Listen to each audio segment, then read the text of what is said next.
jamaa ambaye anaweza kuketi, yeye bora apewe pesa, bora Ruto apewe pesa, anaweza kutuuza sisi wote kwa shetani mwenyewe.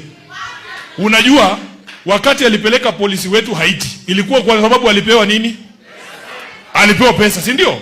Saa hii amepewa pesa na Marekani, wanamwambia Marekani wenyewe wanasema, tunajua wale watu wako na hiyo ugonjwa wa Ebola ni watu wetu. They are American citizens.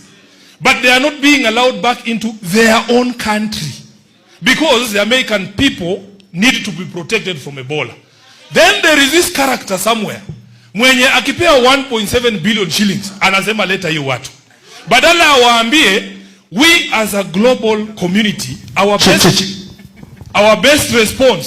our best response ingekuwa tuambie watu wa Marekani, hii pesa yote tafadhali pelekeeni rais. Wangeambia wale wa Marekani ya kwamba wapelekee Rais Tshisekedi hiyo pesa wa DRC.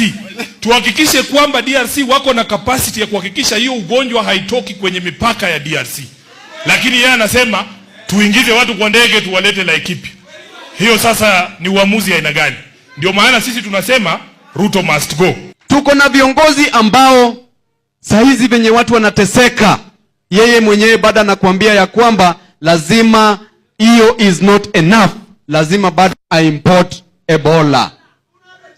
Anasema wananchi lazima sasa wamalizwe. Venye mpo mshasha. Alafu tena unaambiwa Ebola iletwe. Hiyo virusi ya Ebola ikishika mzee wetu hapa, si ameenda? Ikishika mama yetu hapa, si wanaenda? Ikishika mavijana wetu, si wanaenda?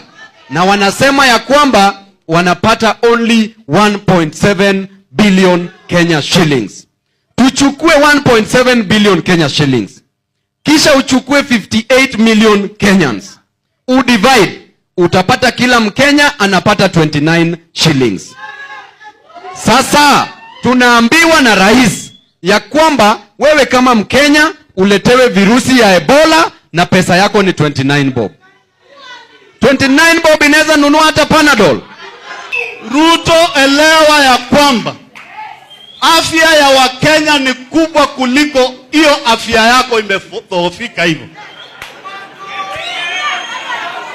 Na nataka nieleze Wakenya, mimi kama wakati sipigi siasa, I'm a biomedical engineer by profession. If Ebola gets to Kenya today, Sifuna, this guy will use that as an excuse to extend the term in office because he'll put a lockdown and we will not agree.